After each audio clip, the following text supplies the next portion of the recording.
Don't write down what you want. I want a better life. I want more money. I want more clients. I want to be happier. I want to be healthier.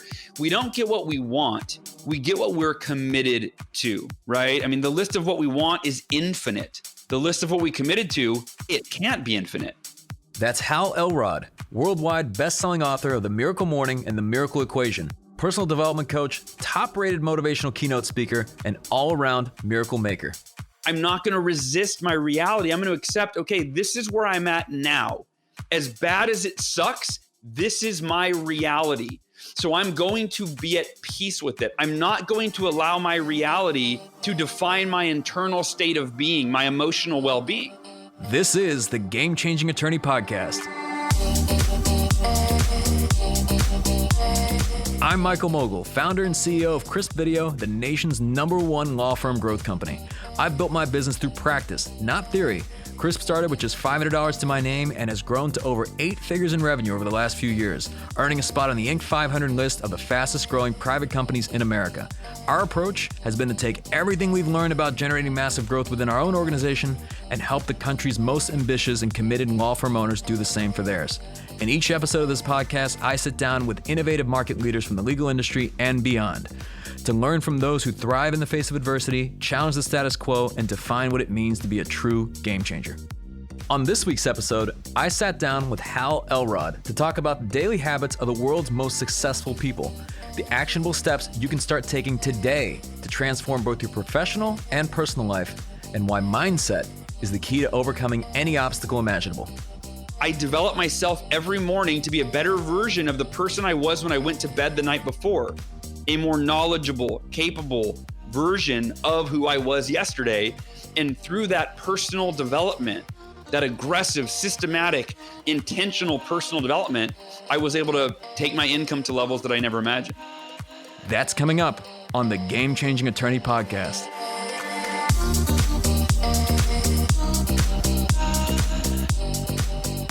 Today, Hal is known around the world as a thought leader on personal development and positive change. He brings light to millions around the globe, each on a journey of transformational growth. But Hal's personal journey began in the most unimaginable darkness. Yeah, so there was a few what I would call rock bottoms in my life, and a rock bottom I think we can all relate to. It's those times of adversity that are beyond what we've ever experienced before. So they really test us. Mostly they test us mentally and emotionally, right? Test our resilience, our faith, so on and so forth. So for me, there's a few that I'd point to that led to the miracle morning. Number one is my baby sister died when I was 9 years old. I woke up, I ran across the hall, I heard my mother screaming, and my mom was giving my 18-month-old sister, Amory, mouth to mouth, and she died that morning. And that I really saw. My mom, within 6 months, was leading a support group for other parents who had lost children, was doing fundraisers for the hospital that tried to save my sister's life. Like, I really saw that, you can take your own adversity, your own tragedy, and turn it into an advantage, into a triumph, for other people. So that really, the seed was planted when I was young. And then when I was 20 years old, driving home from a conference, I gave a speech at an event. I was in sales at the time, and driving home at 11:30 at night, my brand new Ford Mustang, I'd bought it with my own money. It was like, the 20-year-old's dream car. And I was hit head on by a drunk driver at over 70 miles an hour. And I bounced off the drunk driver. The car behind me hit me in the door. Instantly, I broke 11 bones. I began bleeding to death. An hour later, I died. I was clinically dead for 6 minutes. Came out of the woke in a hospital 6 days later out of a coma. And I was told I would never walk again and that I had permanent brain damage. And I always joke, my wife will vouch for the brain damage. But I did take my first step 3 weeks later, and the doctors couldn't explain it. And then most recently, well, not most recently, but in 2008, when the U.S. economy crashed, that was kind of my third rock bottom. And that was one that people can relate to a lot more, in that it was a financial rock bottom, right? I lost over half of my clients. I was a coach at the time, business coach, and I lost over half my income, therefore couldn't pay the mortgage, right? Lost my house, bank took the house away. I was in credit card debt. My credit score plummeted from almost 800 down to 500. I mean, it was bad. Through overcoming seemingly insurmountable obstacles, Hal realized that the only way to change his life was to first change himself. So he began looking for answers. He wanted to know what the world's most successful and fulfilled people had in common. Which of their practices could he incorporate into his life to create lasting change? Hal found that while some people swear by meditation, others prioritize journaling or exercise or reading, which got him thinking, why not incorporate all of them? If one of these will change your life, all 6 of them would be the ultimate morning ritual. And so woke up the next morning, did all 6 of these practices, and within 2 months, I had more than doubled my income. I went from being in the worst shape of my life physically, having not exercised in 6 months, to committing to run a 52-mile ultra marathon. And my depression went away that day. And I realized, I started telling my wife, this is like a miracle. This morning ritual is like a miracle. It's changed my life so fast. And she goes, it's your miracle morning. And I was like, yeah, sweetie, I like that. So I started putting the schedule as miracle morning and started teaching it to my coaching clients, and then now the book itself, it took 3 years to write it. It's now been translated into 37 languages, a self-published book, by the way. We've sold over 2 million copies. And I think what's most profound is there is this global miracle morning community made up of millions of people that wake up every day for their own personal evolution, and then they support the evolution of our global community. So I'm a part of the community you mentioned. I think it's one of the most supportive communities. And I guess the first question is just that, sometimes people hear this stuff, they hear about like meditation and journaling and all these different things, and they think, okay, like that's cute, right? But I'm broke, or I'm experiencing this hardship, and I don't have time for meditation, or I don't have time for journaling, or whatever it is. Like, what do you say to those people? Yeah, well, I say join the club, meaning like that was my thought. When I was Googling, like, what are the best personal development practices, or what are the personal development practices of millionaires or of billionaires or of world champions right? I'm just trying to figure out, like, what are the best practices for personal development? And this was all based on a quote from Jim Rohn. Jim Rohn said, your level of success will seldom exceed your level of personal development, because success is something you attract by the person that you become. And that's a real game changer. Most of us are conditioned to think that if I want to be more successful, I have to do more. And while there's some truth to that, the real secret to success is not found in doing more, it's found in becoming more. Hal found that setting a lofty goal isn't where the transformation happens. It's not even in achieving those goals. It's the consistent practice of those daily rituals and all the growth that happens along the way. I focused my affirmations, I focused my visualization, I focused what I was reading around the outcome of increasing my income, right? Keep in mind, in fact, the timing for this couldn't be more perfect, Michael. I'm just realizing this, where we're potentially in the midst of, we're about to go into a recession, right? The stock market just had the greatest plunge in history a few weeks ago. Well, 2008 was when the economy, or 2007 was when I started the Miracle Morning. 2008 is when I really started writing the book. And I was practicing it every day. And that's the last time that we had an economic crash. I doubled my income in the midst of an economic crash. Like, the economy didn't get better. It got worse during that time. But I was focused on reading books on, okay, I was a coach. I needed to get more clients. In fact, the first book I read was called Book Yourself Solid by Michael Port.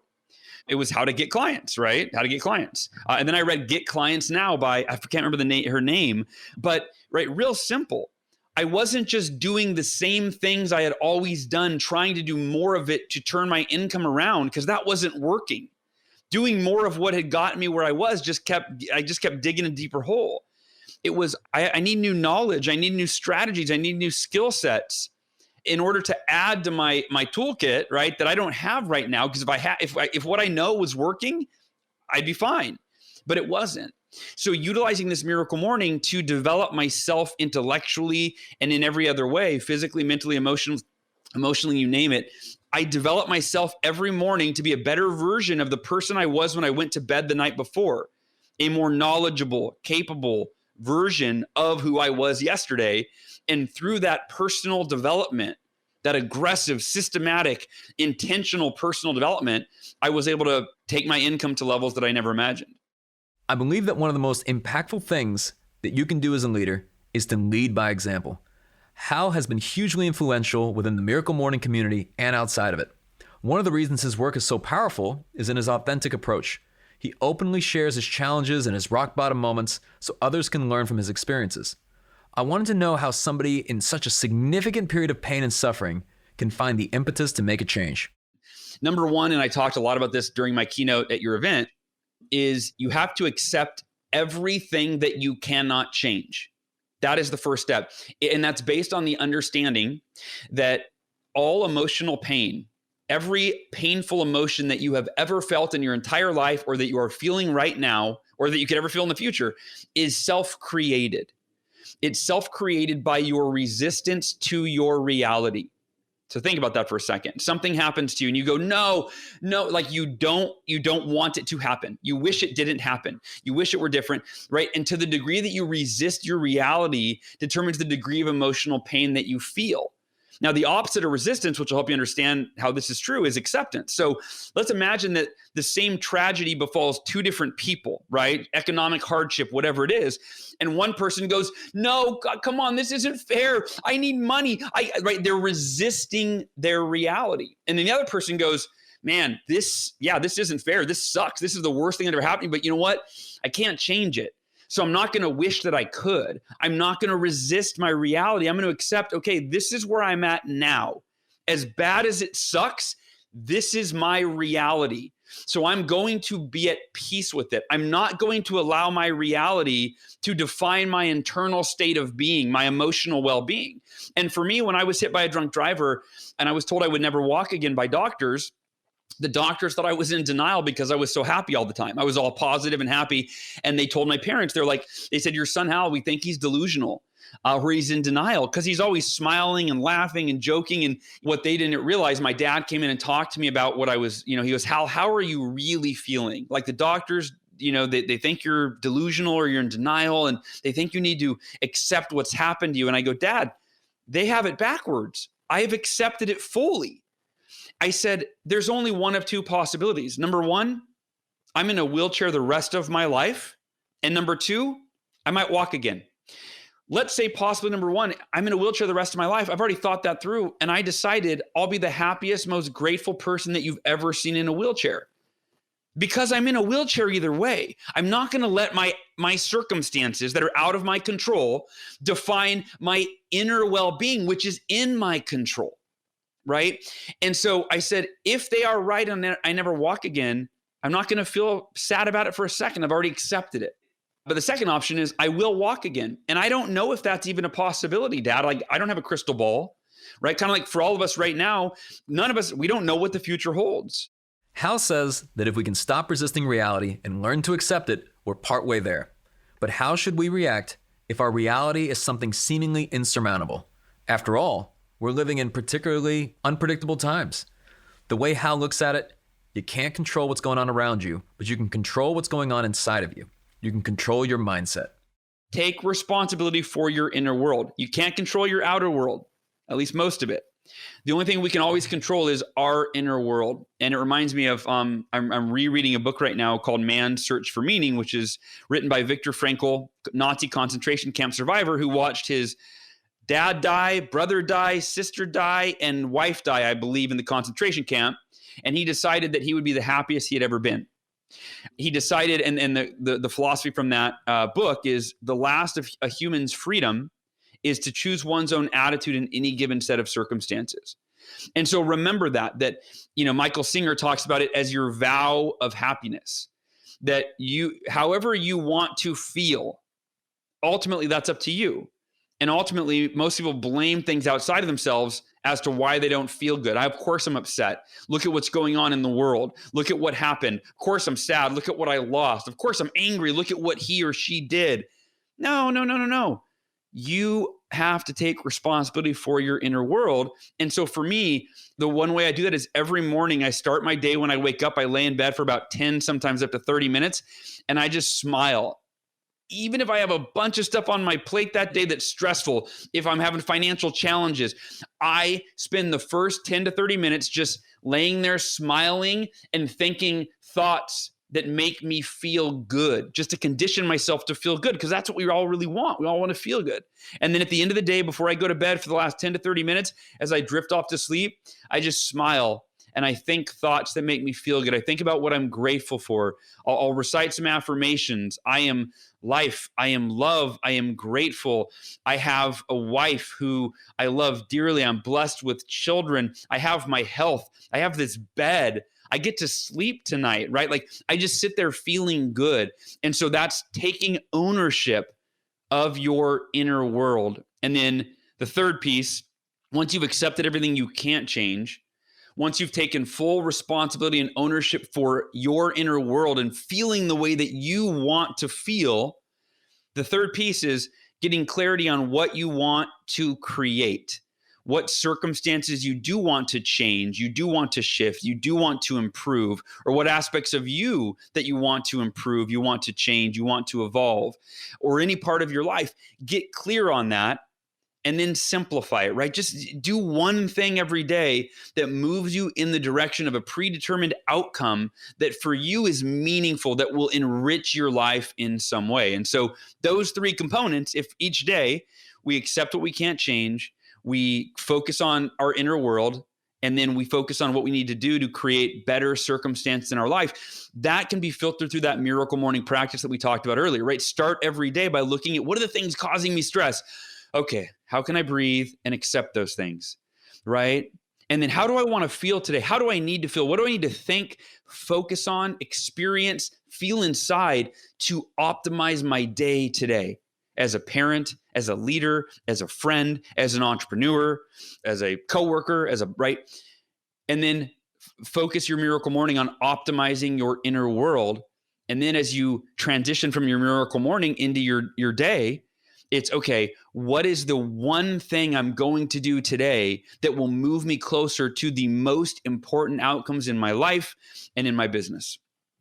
So much of this starts with managing ourselves first. And there are going to be people that listen to this because anytime you're spreading a message like this, people could say, okay, one person sees it as optimistic. The other looks at it and says, well, that's delusional, right? People are suffering. People are going through really tough times.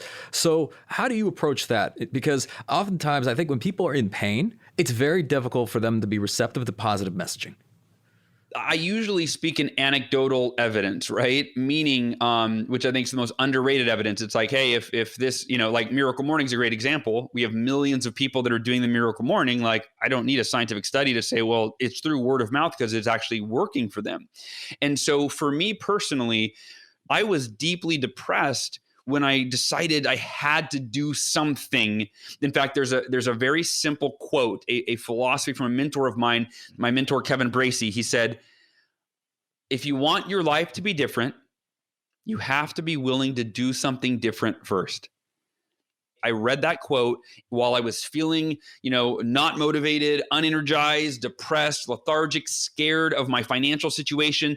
Think about it. At the time I was losing my house. I was $52,000 in personal credit card debt, right? My credit score had plummeted. Physically, I was in horrible shape, right? My body fat percentage had tripled in 6 months, literally. And I listened to Kevin's words and I go, if I want my life to be different, I have to be willing to do something different first. And I opened up my planner and I wrote in 5 a.m. morning routine. And I'm like, I'm doing it.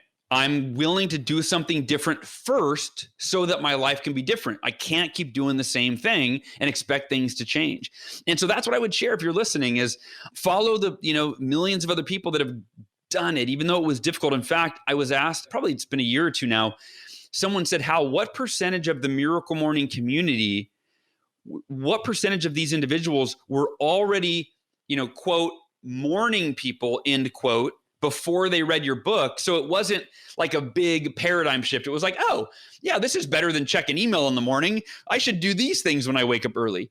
They said, what percentage were already waking up early? And then what percentage had never been a morning person? So this was like a radical overcoming of a limiting belief, most likely, of like, I'm not a morning person.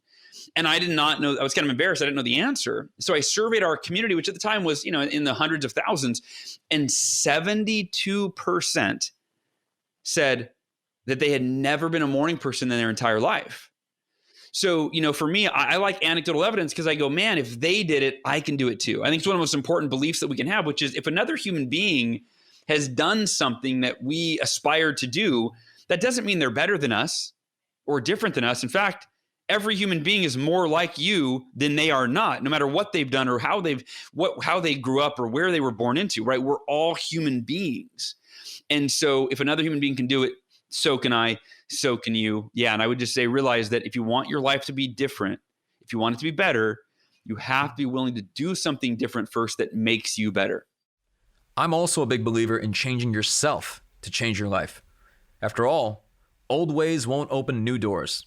And if you want to transform any area of your life, you must transform yourself first. Hal found an incredible recipe for success with the Miracle Morning.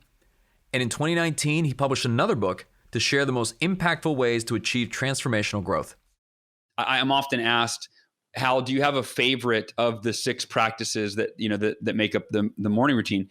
And the politically correct answer would probably be like, no, they're all equally important, right? But for me, there is one that stands out above the rest, and it's the one that is the most misunderstood by the majority of people, and that is affirmations.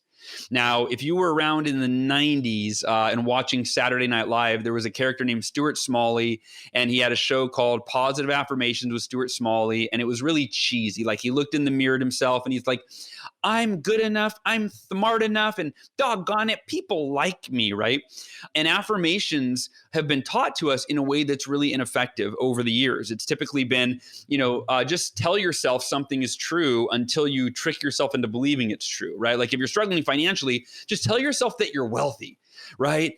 And so if you go, I am wealthy, I am wealthy, I am wealthy. Like, but if you're not wealthy and if you're broke or you're really struggling financially, your subconscious is gonna pile liar onto that, right? Like, you're not wealthy, you're broke. You're literally creating inner conflict, which is not what you need more of, right? When you're not in a great place, you don't need more of an internal conflict where you're lying to yourself, but your subconscious knows the truth, and as they say, the truth will always prevail. So the first problem with affirmations, as they've been taught, is that they are is to lie to yourself, essentially, right? Speak something as if that's not true as if it is, and you trick yourself through repetition. Never the optimum strategy is going to be lying. The second problem with affirmations is we're taught to do them in this flowery way that promises something for nothing, right? And so, meaning you tell yourself, money is flowing to me, life's going to get better. Like that'll make you feel better for a few moments, but that's not going to actually bring income into your life, right? You asked about the importance of having a why. So I'm going to share 4 steps to creating affirmations that are actionable and will produce measurable results. Number 1, write down, what are you committed to? What are you committed to? Don't write down what you want. I want a better life. I want more money. I want more clients. I want to be happier. I want to be healthier. We don't get what we want. We get what we're committed to, right? I mean, the list of what we want is infinite. The list of what we committed to, it can't be infinite.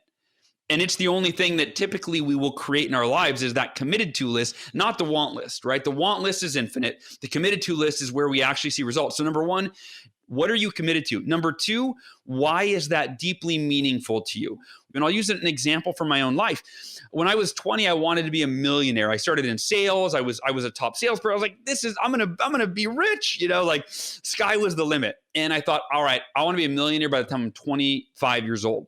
And then I turned 25 and I wasn't anywhere close. I mean, I wasn't even 100,000-aire. Like I wasn't, I maybe had like 10 grand saved or something, right? I'm like, man, I am way off. So then I go, okay, I'll be a millionaire by the time I'm 30. And by the time I was 30, right, I had gone through the economic crash. I had I was in debt. My credit was ruined. I'm like, okay. But then I had a baby, or my wife had a baby. I didn't have, my wife had the baby. And then my affirmations evolved to include a deeply meaningful why. And I thought by the time I'm 35, I'm committed to becoming a millionaire so that I can provide financial freedom for my wife and our daughter, because I deserve that, they deserve that, and they're counting on me for that, right? I'm the sole provider in our family financially.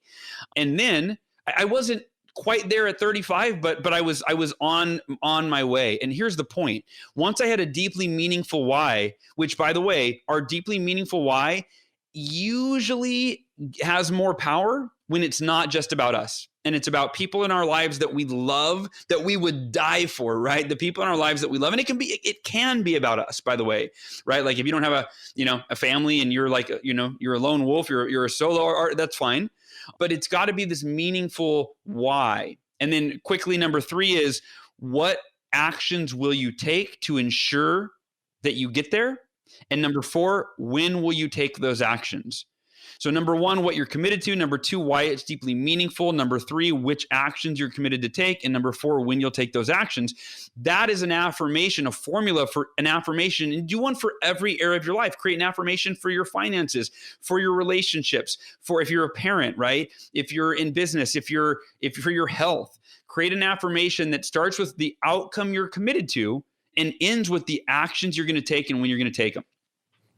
I used to hear things like this, and I remember, like, in the Brian Tracy books and all these different things that I used to read years and years ago. And at first, I'd hear that stuff and say, "Hey, that's nice." But it doesn't seem practical. It just seems nice. It wasn't until I fully started buying into that, and I was seeing the most successful people around me that were doing things like this, that were practicing affirmations, that were journaling, that were meditating, that were being very intentional about what it is that they want their life to be, how they want it to look like, who they want to impact, and then were disciplining themselves in a way to drive themselves towards that. Because a lot of what we're talking about is really productive ways of thinking and acting. Right? I mean, because there's all sorts of non-productive ways that you can have, right? You can fall victim to yourself. You can believe it's somebody else's fault. You can do all these different things that may make you feel better, but ultimately may not make you better, right? So it's like the line for the people that want to feel better is very long. The line for the people that actually want harsh truths, that one's a fairly short line. But you broke this down, and I love this because I want to talk about this briefly with the miracle equation. And talk about miracles of what it actually takes to make things happen. And it's not a complex equation. There's no calculus really involved here. But as I'm reading this, I'm like, yes, it's like a simple thing. And then I'm like, how did Hal write a whole book about this? Right? Because I read the intro and I was like, okay, I agree. But it's phenomenal. And I really encourage everyone to read the Miracle Morning, to also read the Miracle Equation. But if you could talk about that, because this is really how miracles really get accomplished and truth, like transformational goals get achieved. First, let's define miracle, because it's a really loaded word. And I think it has maybe a negative connotation for achievers, right? For someone that is, if you're a results oriented person, it's a woo-woo word. Or, it might be, even if you believe in miracles, most people look at a miracle as like some random passive event that's out of their control, and that you would just kind of hope, pray, sit back and wait for a miracle. It's a very passive approach. The way I define a miracle is any measurable, meaningful outcome that is beyond the realm of what you believe is probable for you. And I use the word probable very intentionally, because we don't pursue that which is possible. We only pursue that which is probable. And for most people, these radical outcomes, these outlandish, goals and dreams are so far off, we just stay in our comfort zone. So when you do achieve an outcome that is beyond the realm of what you believe is probable for you, it feels like a miracle, right? You look back, oh my gosh, I can't believe I did that. The miracle equation is made up of these two really simple decisions that I applied to my life when I was in sales to break all these company sales records. That's where it started, interestingly enough, when I was 20 years old, right after my car accident. And then I applied it to reaching millions of people with the Miracle Morning, even though I didn't know how to do that. And then I applied it to beating cancer 3 years ago. When I was diagnosed with this really rare and aggressive cancer, I was given a 10 to 30% chance of surviving. I was diagnosed with acute lymphoblastic leukemia. And this miracle equation is the same approach that I applied to walking again. So I've applied it both to business and personal life and health and physical, impossibilities. And again, I defied the logic of doctors. Here are the two decisions that make up the miracle equation: unwavering faith and extraordinary effort. That's it. Michael, like you said, they're very simple. Too simple almost, because they are deceptively simple in their explanation, but extremely rare in their understanding and in their execution. Let's start this. Unwavering faith is not, I'm not talking about faith in a higher power. I'm also not discounting faith in a higher power. So faith in God, but that's not where I'm talking about directing your faith, as much as I'm talking about directing your faith in yourself.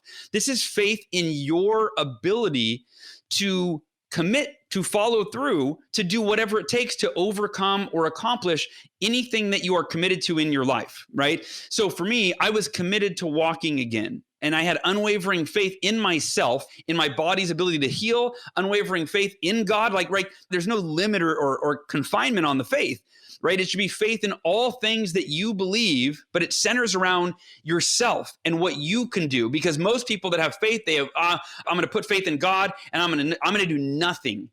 I'm just going to sit back and wait for God to fix all my problems. Right? No, right? You have to fix your problems, right? And so the first piece is faith in yourself and your ability and your commitment, and your resolve to follow through. And the important piece to understand is most people live in fear. Fear is the opposite of faith. And when you have fear, right, fear is what stops us from moving forward. So we have to replace that fear with that faith. The second piece, and maybe the most important for all you left brain individuals, extraordinary effort doesn't mean working, 60 hours a week. Extraordinary effort, what makes it extraordinary is consistency. Let's say you're already busy, you're overwhelmed, you go, yeah, I'd love to start a business. I'd love to get in better shape. I'd love to improve my health, my marriage, but I'm so busy I can't even think about it. If you just do one thing every day that moves you in the direction of a predetermined, meaningful outcome for you, the only variable is timing. You really can't fail. Many people allow fear to rule their decision-making and to paralyze them, preventing them from taking any action at all. Hal and I agreed that all of the progress that you make in life and in business is by making your commitment to your goals a non-negotiable. After all, it's a privilege to be in the process. And the journey towards your most transformational goals is often the reward itself. When you finally get to the place in your life or your business that you've been working so hard for so long, when you finally get there, by applying this miracle equation for as long as it takes, you almost never wish it would have happened any sooner. Instead, you can look back in hindsight and go, oh, man, I wasted a lot of energy wishing and wanting that things would happen faster than they were, because now I see the journey was necessary. Every part of it, the ups, the downs, the setbacks, the diversions, all of it was necessary for me to become the person that I needed to be, that you need to be, to create everything that you want for your life. This is, right, we're in it for the long game. This isn't a overnight, get rich quick, change your, right? This is start working on yourself, applying the miracle equation to develop yourself, or the miracle morning to develop yourself, the miracle equation to essentially create the results that you want in your life, and do both of those things for as long as it takes. And that's how you create, in my opinion, a fulfilling life every day, and ultimately get to where it is that you want to go in your life long term. Hal, you are a rock star, man. I mean, I truly enjoy all these conversations. And I will say that, I think anybody needs to be hearing this message and taking notes, but especially those that are going through periods of adversity and periods of pain. You're speaking the truth, and you see it play out, all over the world, just not only just in the Miracle Morning community, but just really just across some of the most successful people, period. And what makes them successful is not the fact that they just were successful. It's just that they were willing to be very intentional, be willing to adapt, be willing to grow and innovate and do the things necessary to become those people, to become the leaders that they had to be. So to close this out, this is obviously the Game Changing Podcast, and you're truly a game changer. But what does being a game changer mean to you? To me, being a game changer is about optimizing or fulfilling, either word, your potential, while leading other people to do the same. To me, that's a game changer. A game changer, you first put your oxygen mask on, as they say, right? And you focus on becoming the best version of yourself.